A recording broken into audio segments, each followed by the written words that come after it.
what do you make of Cousins getting benched? 14 games into, a 4-year contract was never going to be what it really was, but it was on paper, at least. This is a 2-year contract based on how much money there was.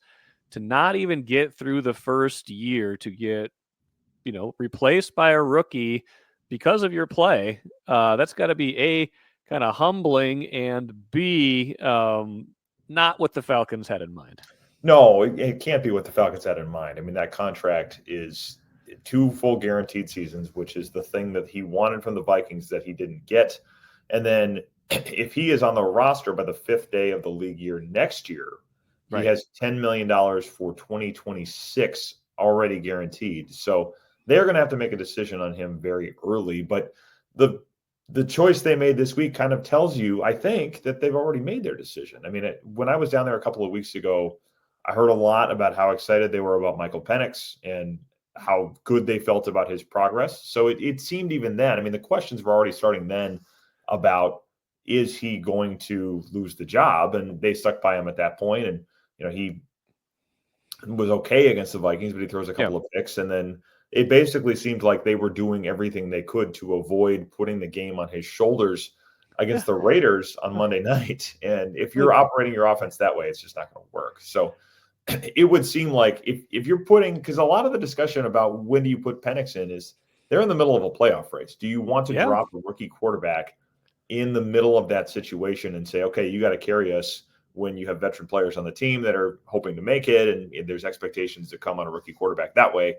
But if they did this now, it tells you they have considered all of these things, and they still feel better about Penix, which, if that's where we are, and a lot of this depends on how much of it is because of the Achilles, I have to think it means the end for Kirk Cousins in Atlanta is coming. And when I wrote about this a couple of weeks ago, it was, this idea of him as a private contractor quarterback. He had hoped to retire in Atlanta. His wife's from there.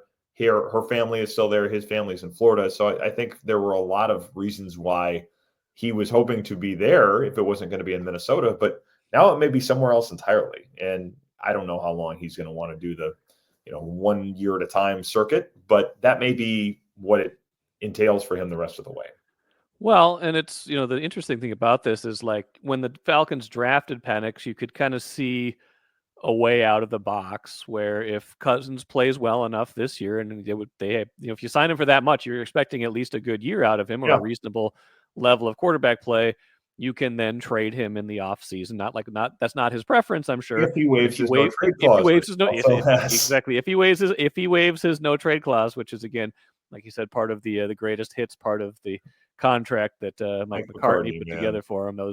It's a beauty of a deal for Kirk Cousins. So yes, if he would do that, but if he sees the writing on the wall and he's not going to play there, you'd think, okay, he probably would agree to that. But if you have to bench him because he's thrown 1 touchdown and 9 interceptions in his last 5 starts, what kind of trade value does he have? Like, who would take him with 27? He's got $27.5 million salary next season, let alone kind of the the cap charge that sticks with the Falcons, things like that. Like, who's going to trade for him for this point, unless you look at it and say, we think this was because he's still feeling the effects of the Achilles. Give him another year. He might be more of a league average quarterback at age 37 next year. And someone might say, okay, for $27.5 million, that's a risk we're willing to take. Yeah, I mean, you'd have to have somebody that looks at him and says, we can still get $27 million worth of quarterback play out of him. But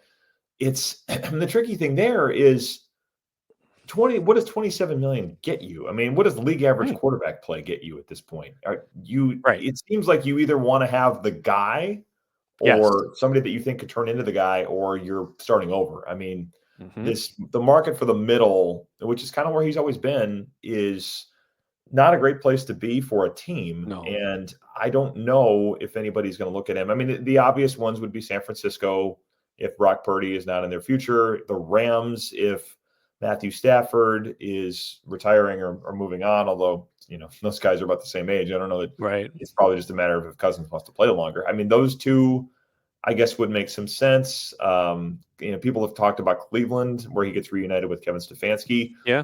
I think the other possibility is he says, well, I'm not going to the Raiders or something, and they get forced to cut him because he will make his money either way, and then basically somebody could sign him kind of on the Russell Wilson deal. Not that he's going to start as much as Russell Wilson, but you can. The comparison to Russell Wilson is that because he has offset language in his contract, which means he makes his money from the Falcons either way, and then the Falcons get a reduction in their cap hit based on what another team pays him. Other teams are not going to want to do the Falcons any favors. So they're going to say, Kirk, you're making your money either way. $1 million is a bonus.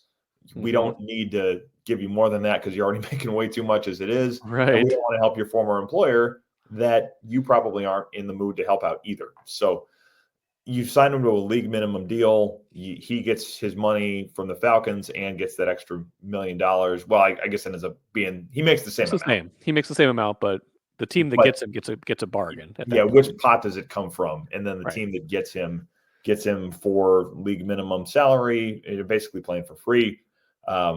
Would he start somewhere? I don't know that. I mean, I think a lot of that depends on how healthy somebody feels he is and what he can provide. Where he goes, But I almost think that scenario makes more sense for another team than a trade. It only takes one, but you may have a lot of teams that say, you know what, we're just going to hold our cards here and let him get to the market, and then we don't really have to pay anything for him. That may be the way it ends up going.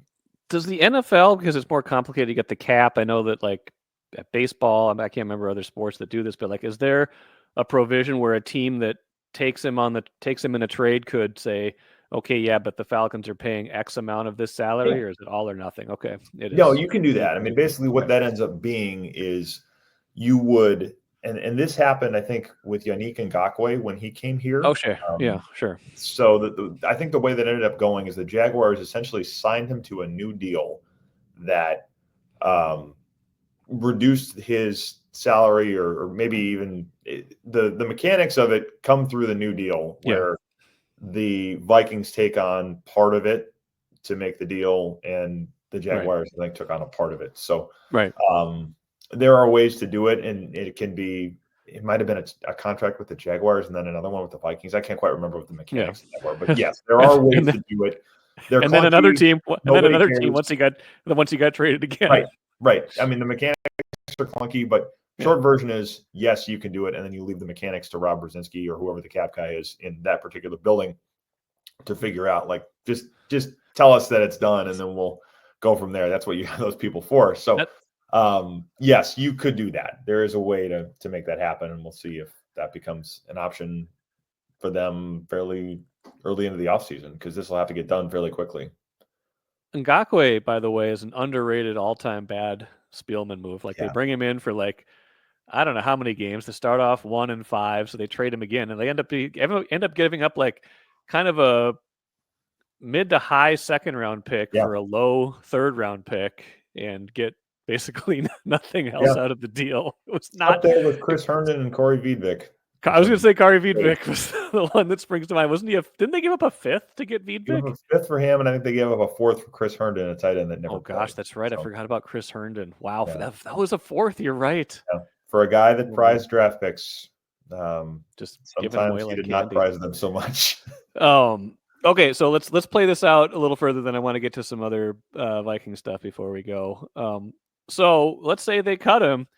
I do know a team that might be in the market for an insurance policy quarterback next year if Sam Darnold leaves in free agency and they're not 100% sure if J.J. McCarthy is ready to be the guy. Now they've already got Daniel Jones in the building. He could be that guy depending on what the salary is there for him. But is there a sliver of you that makes you think there would be a reunion possible?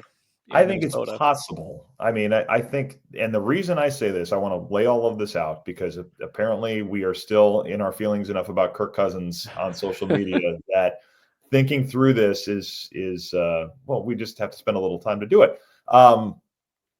If they need a backup quarterback or a veteran option that is fairly cheap You would have to feel good about his health, but the people that would be making that decision are the people that did the surgery on his Achilles. You would have to feel good about how he could fit into the room. I think that's the biggest question is, does he come in wanting to start, or does he say, I mean, in this scenario, we're a ways down the road from this. This requires Darnold to leave. This requires Daniel Jones to not be the guy. This requires JJ McCarthy to be ready to go. He would have to basically be coming in saying, you are a backup that we trust could start if necessary, for whatever reason becomes necessary. But you are not here to be Kirk Cousins, captain of the team anymore. And I think that may be the toughest part of this is he comes back in, and there's still a lot of teammates that think very highly of him, including a lot of those linemen, including Justin Jefferson. Can he come back in and be kind of a supporting character? I think that's probably the toughest part of it. But if that can happen, this is the guy that helped Kevin O'Connell build the Vikings' current offense in Minnesota. And a lot of that, what they're doing this year, is built on what they did those last 2 years. So if you have somebody that you say, I mean, this is why Nick Mullins is still here, because they trust that in a pinch, he spent a lot of time here, he can run the offense. If you felt good enough about him physically, if it was cheap, which it would be, and if he could fit into the role, which is probably the biggest if, I don't think they'd rule it out. I think they still think highly enough of him and their time working with him that it's not impossible. I mean, effectively, it's a cheaper version of what they wanted to do this year. And it would not come with the awkwardness of he's starting now, but is he going to start in a year? If you did it, say you're not starting. You're coming in as the support system. We trust that you can start if we need you to do that.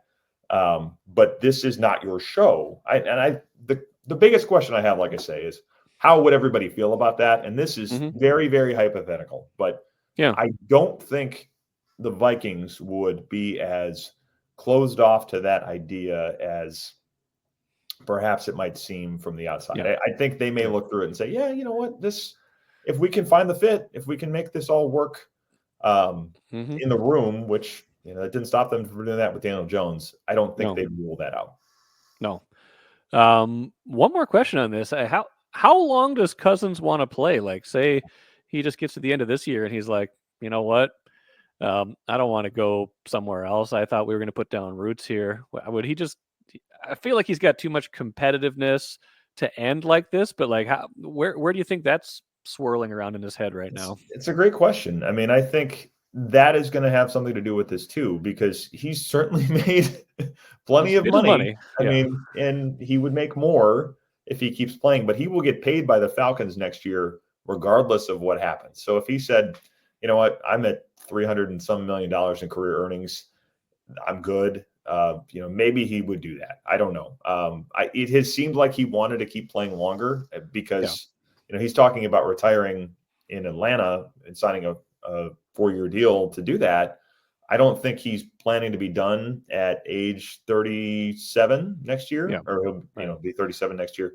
But if your options are hang it up or move your family again for a year, and what does that look like? Especially if it's San Francisco or something where you're moving to a different part of the country, and all of that stuff, I think, does come into the equation. Would he just say, you know what, it's been fun, but I'm going to hang it up? I don't know well enough to understand what would be going through his head in that scenario, but my hunch is he'd want to play. But I also could see something where if it's like, this is too much of a hassle. I mean, his kids are getting older. It's, a lot of guys make that decision when family comes into it at some point. I think that would be a consideration for him as well.